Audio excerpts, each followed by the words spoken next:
Everything they do is talk. We're going to have a smooth transition. And then they take 625 million acres and they essentially landmark it so you can't ever drill there again. Well, we're going to be drilling soon.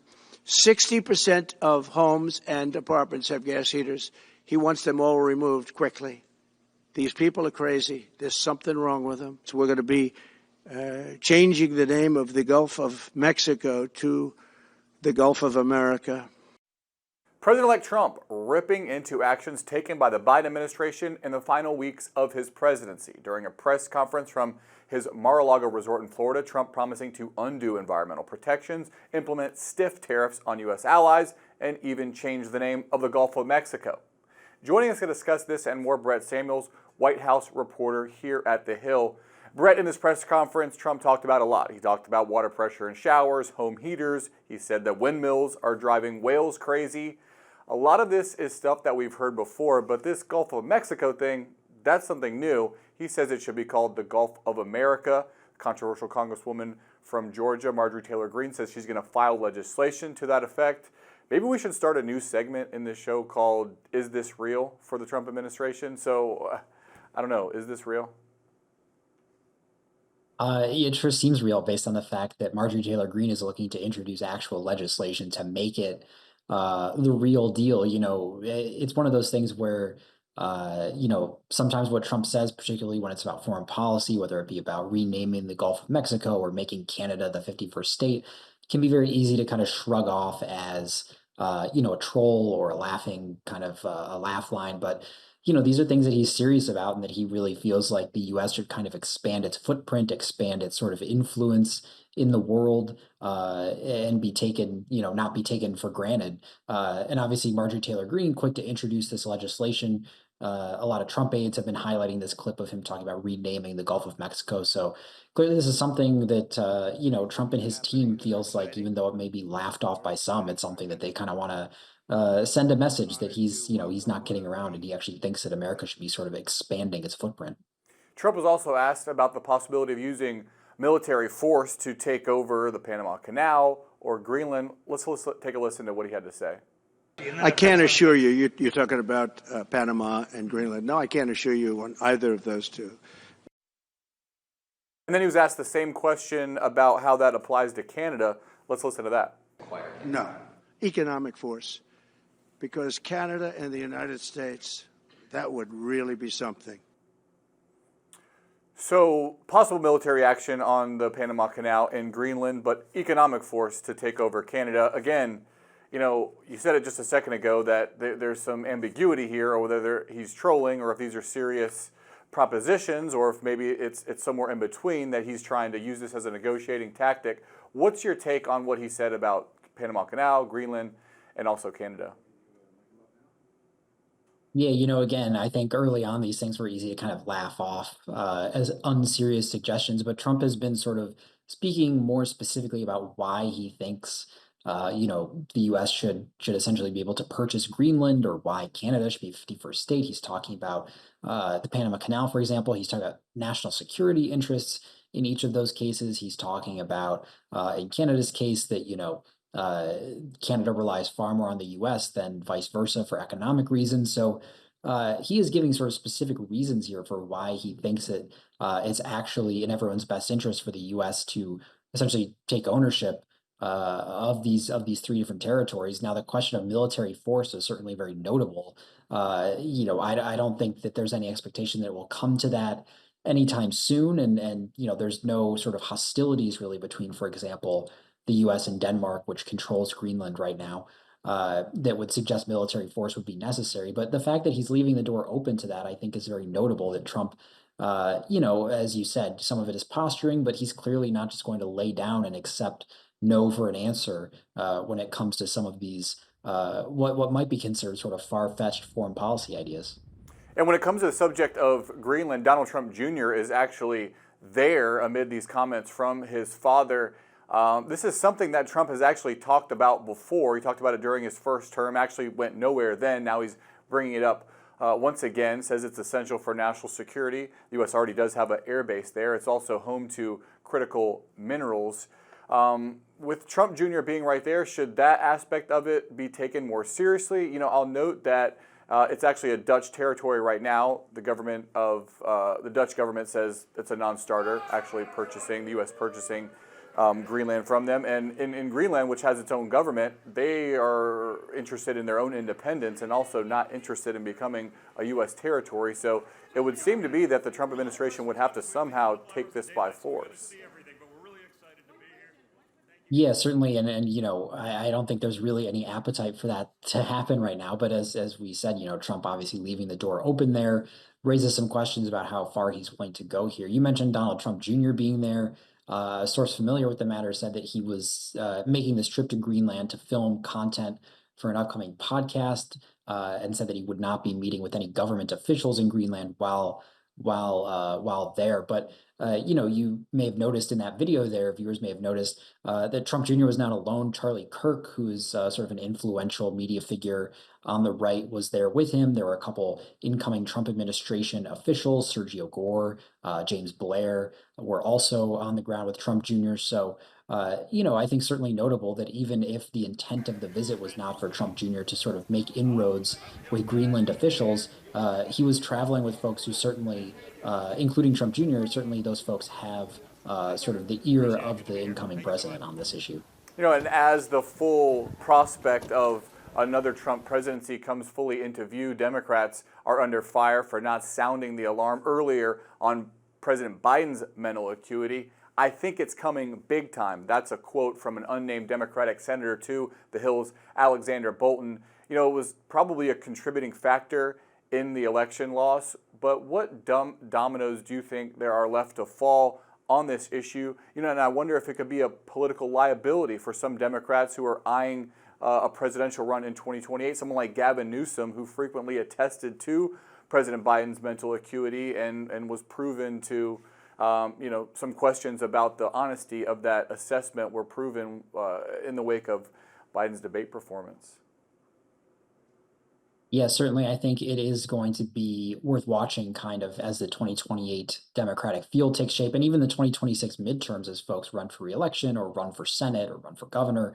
There's going to be a lot of finger pointing about who stood by President Biden, who was sort of a vocal defender of his. Certainly already there's a lot of finger pointing about whether Democrats should have spoken out earlier or what they could have done more to kind of avert what ultimately was a failed campaign for the White House in November. But certainly, as we look ahead to 2028, you mentioned Gavin Newsom was a very outspoken advocate for President Biden. He was in the spin room at that disastrous debate performance that he had against then candidate Trump. But you look at some of the other candidates who might be eyeing 2028, whether it be Josh Shapiro of Pennsylvania, Gretchen Whitmer of Michigan, J.B. Pritzker of Illinois. Some of those folks maybe were not quite as outspoken about, backing Biden as the candidate, saying that he had to be the guy, he was going to be the guy. So as you mentioned, Drew, I think it's certainly something that folks will remember when it comes to 2028, who was sort of out front of this and who was might take some blame for maybe, covering this up. Speaking of President Biden, he's been heaping some praise on Canadian Prime Minister Justin Trudeau a day after Trudeau announced his resignation. Biden says Trudeau helped strengthen the U.S.-Canada relationship and that they worked together on some important issues, including COVID, climate change, illegal drugs.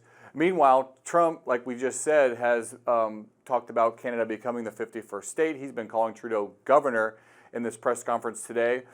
Trump said he would consider using economic power to press the Canadians into merging with the United States. Whoever takes over, there's going to be elections in Canada next year. Whoever takes over, it strikes me that it's going to be a big challenge for the government of Canada to manage the relationship with the Trump administration. Yeah, certainly. I think, the timing of this incoming administration, the Trump administration, has a lot to do with the timing of the change atop the Canadian government with Justin Trudeau stepping down. The expectation is that the conservative leader, Pierre Poilievre, is going to, he's the likeliest candidate, seen as the likeliest candidate to replace Trudeau. And so the question is, how will he manage the relationship with Trump? He's come out and said that, Canada won't become a 51st state. So already maybe some friction there brewing. But certainly, has whoever been the leader entirely of Canada seized is, they're going to have their hands by full with the incoming Trump administration, destruction. particularly on a matter of trade and tariffs, where Trump is talking about the U.S. doesn't need to be buying dairy products or lumber or cars from Canada; that they should be just buying American products. Trump talking about maybe imposing tariffs on Canadian imports. So certainly, as you mentioned, this will be a very complicated task for the incoming Canadian leader, and obviously Justin Trudeau's exit is sort of the latest, I think, in what we've seen is sort of a wave of blowback against these more liberal governments in the U.S. and across parts of the world.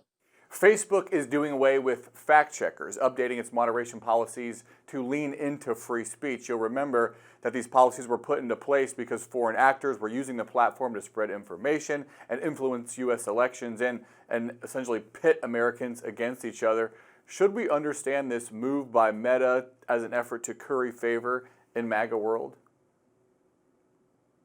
I think it's hard to read it as anything other than that, honestly. Obviously the timing comes as Meta and these other tech companies are donating to Trump's inauguration fund. Mark Zuckerberg, the Meta founder and leader, obviously went to Mar a Lago to meet with Trump. Trump was asked at Mar a Lago during a press conference on Tuesday, essentially whether he thought this change in policy from Meta was a response to Trump's own threats against the company and against Zuckerberg. And Trump said probably they were. So I think, Trump himself is kind of acknowledging that his own pressure campaign against Meta, his sort of lashing out at the company and against Zuckerberg, has sort of had the desired effect here, where now Meta is trying to get in his good graces. Obviously, they have business before the government. They'll want to be on Trump's good side for that, for any impending legal cases. So certainly a lot of factors here, but it's hard not to see this decision without looking at the full context of, obviously Mark Zuckerberg and Meta want to have a good relationship with Trump and his government as they prepare to take office. And speaking of social media tycoons, Elon Musk continues to meddle in the politics of Europe, posting incessantly on X, criticizing Labour Party officials, boosting populist anti-immigrant figures in the UK. He recently posted a poll on X asking if the U.S. should liberate the people of Britain from their tyrannical government. European officials seem to be in a difficult spot here, Brett. Elon is possibly running afoul with laws in those countries limiting social media influence on elections, but they probably don't want to offend a very close ally of the incoming president of the United States. Definitely, it's a very delicate situation, I think.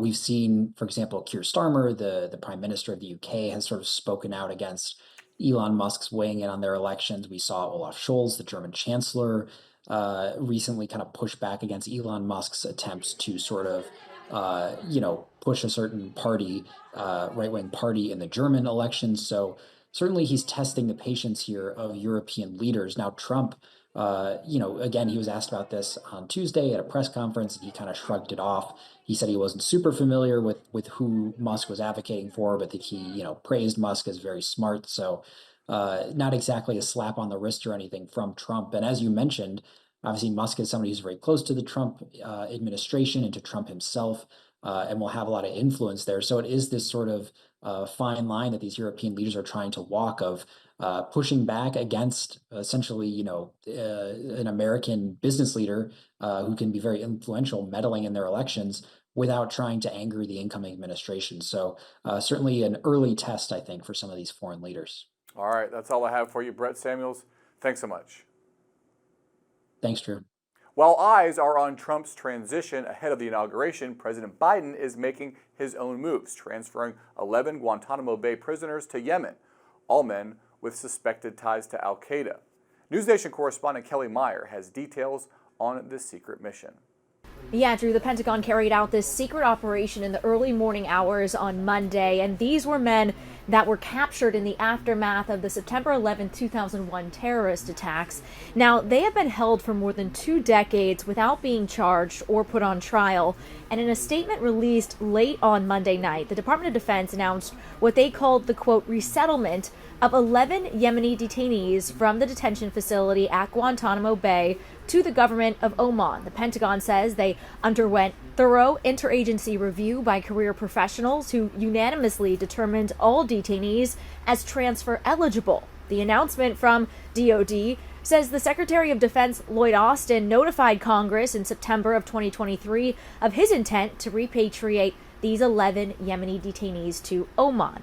We're seeing reaction to this, including from Republican Florida Senator Rick Scott, saying that, quote, Biden is obviously asleep at the wheel here. He also said we need a deal maker in the White House. Now, the 15 detainees that remain at Guantanamo Bay, there are 3 eligible for transfer, 3 eligible for periodic review board, 7 involved in the military commissions process, and 2 detainees have been convicted and sentenced by military commissions. Drew. That's today's Daily Debrief. I'm Drew Petrimoulx. Be sure to like, share, and subscribe to the Hill's YouTube channel, and come back here soon for the intersection between politics and policy.